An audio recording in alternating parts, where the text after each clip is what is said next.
Hi, everyone.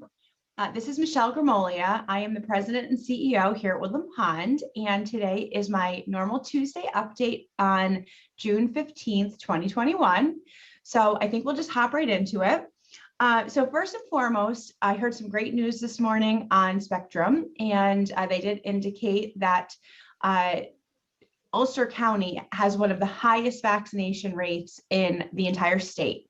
So it looks like we're, ahead of the pack, not only here at Woodland Pond, but also in Ulster County. So thank you all for doing your part and getting vaccinated.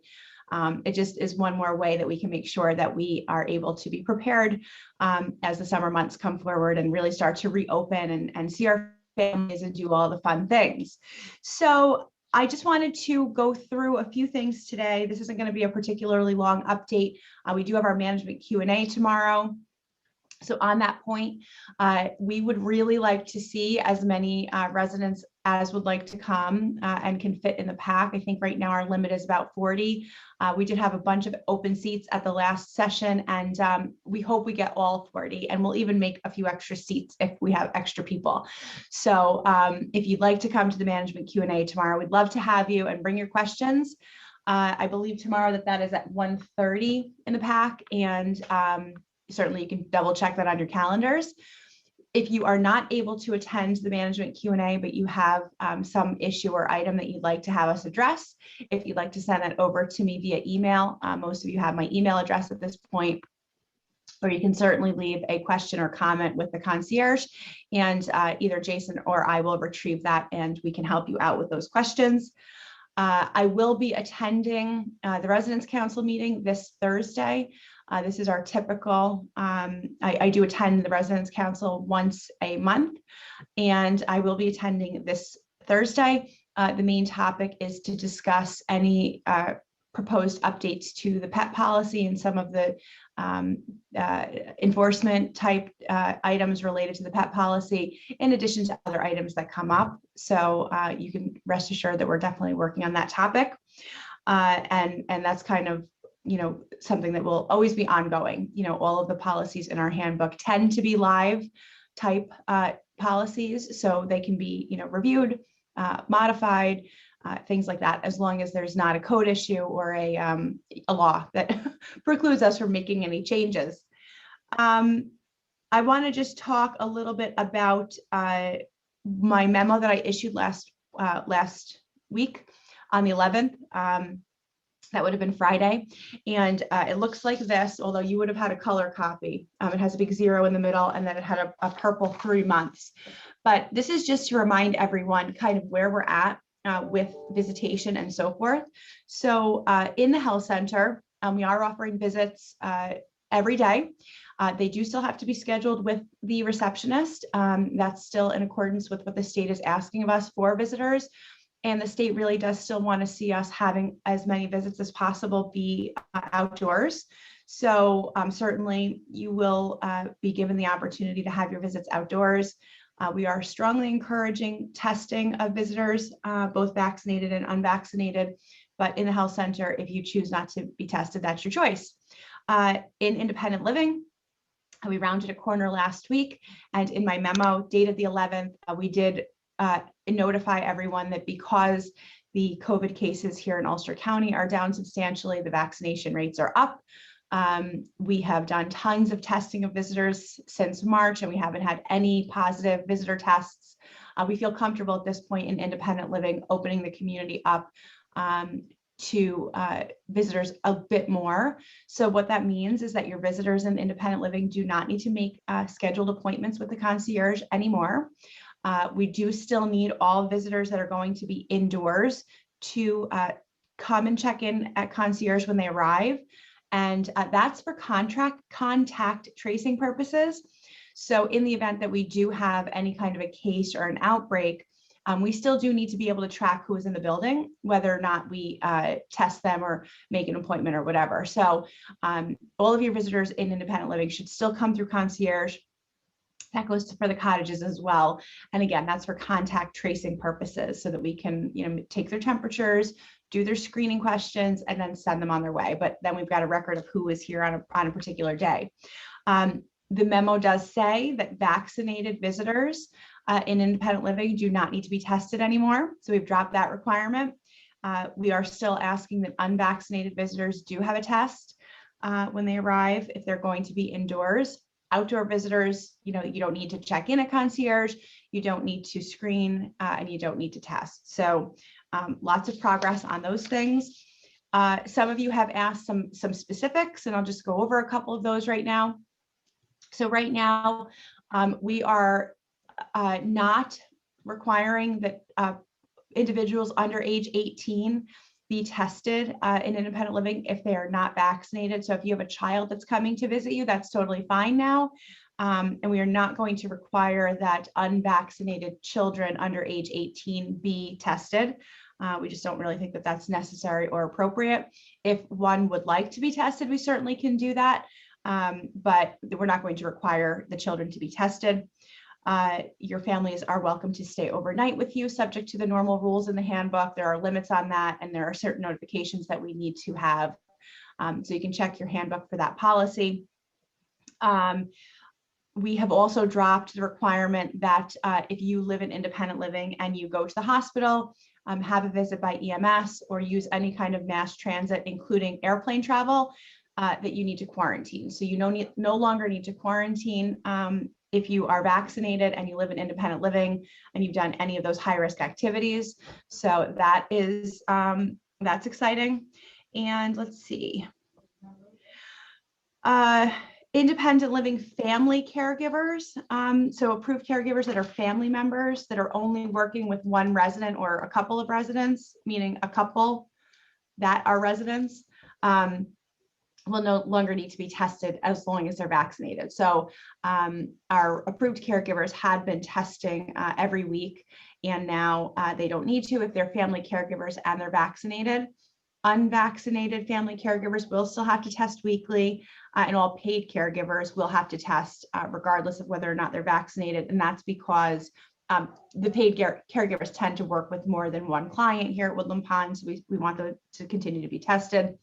And I did go on to say in my memo that we are discussing right now the potential that in July, so in a few weeks, we may be able to feel comfortable welcoming visitors into our common areas to allow them to dine in the main dining room, and also the use of the dining rooms again in the health center by residents of the health center. So all of that's going to be under discussion in the next couple of days for a potential July start. So very exciting stuff there. If you have any questions on visitors visiting, going off campus, coming back to campus, you can certainly ask concierge, myself, Mary Jo, or Sarah, and we can fill you in on all of that good stuff.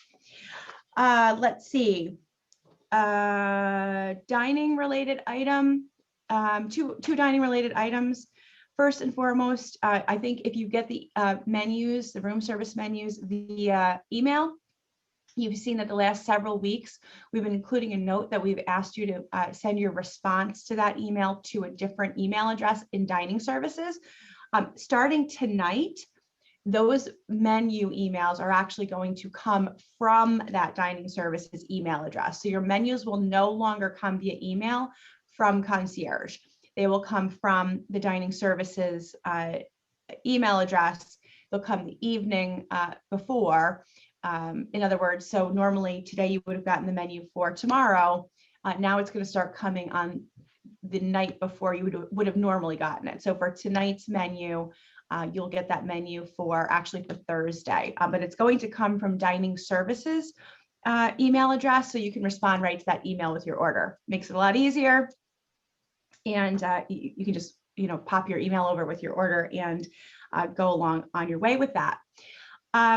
A couple of you have asked me about the private parties that we have been judiciously scheduling in the dining room, and just a couple of details on that. So we're really reserving those for very special milestone occasions. We've had a couple that, turned age 99 or, over 100.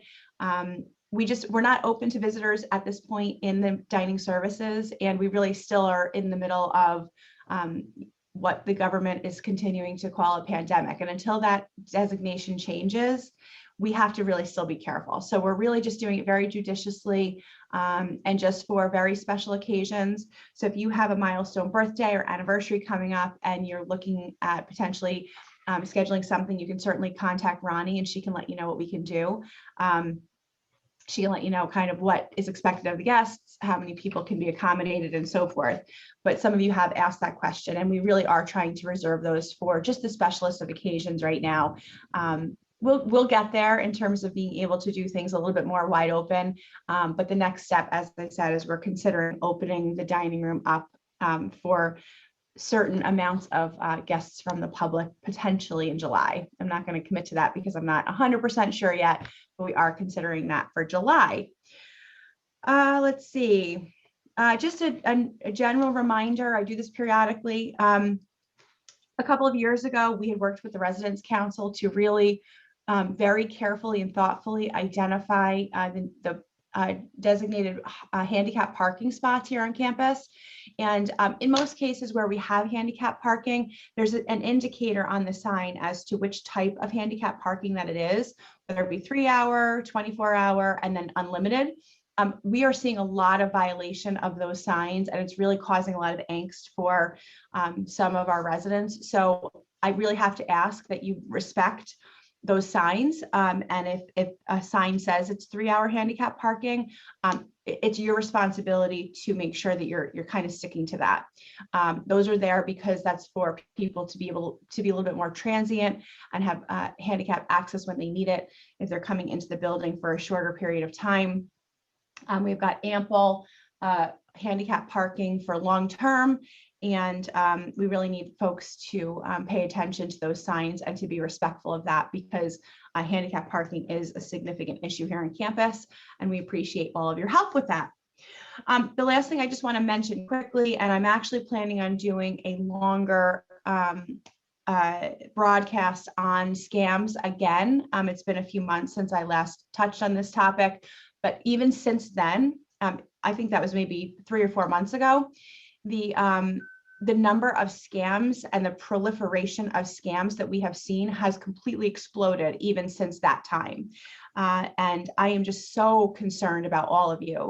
There's just no doubt that you're all targets. I mean, all of us are, but especially your age demographic, your income and asset profile makes you very, very attractive to scammers. And I just want to do so much in terms of protecting you all and educating you in terms of the things that you should be looking out for. But if nothing else, we just need, so much skepticism from all of you.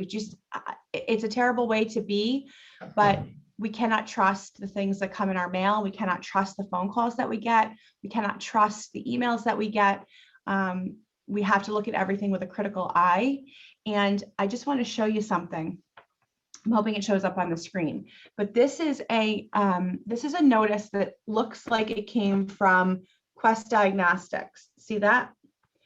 To one of our staff members. This actually came to Christy, our director of finance, and attached to it is a check. Okay. Now, Christy doesn't use Quest Diagnostics, but the logo looks legitimate and the check is legitimate, or it looks legitimate. But Christy was very skeptical of this check. She didn't understand why she'd be getting a check from Quest. And so there's a phone number on here, and Christy called the phone number, and the phone number, the answering machine or message that you get when you go on this phone number is just, it's so evident that this is a scam. Christy just played it for me. My mouth dropped open. And this looks 100% legitimate. You see? So Christy's going to contact Quest and let them know that this came. These are the kinds of things that the scammers are doing. And what they would do with this is when you go to cash this check for $50, they're getting access to your bank account. This is what they're doing.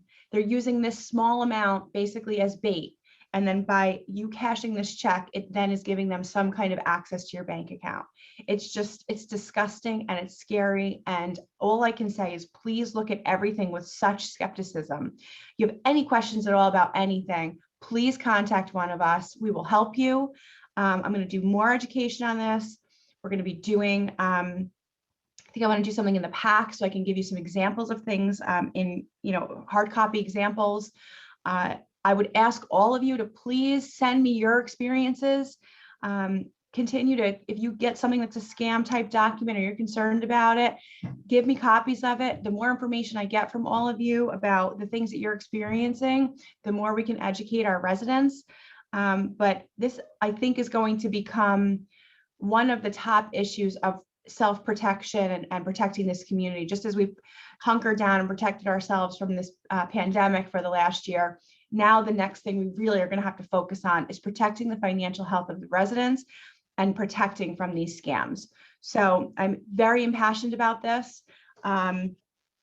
It really just makes me sick, and I want to do everything that we can to help you, but just please be skeptical and, engage with us. We can help you kind of figure this stuff out. So I will see all of you tomorrow at the management Q&A, and I hope at least 40 of you come in person and maybe more. We'll go over your topics then. All right, have a good one.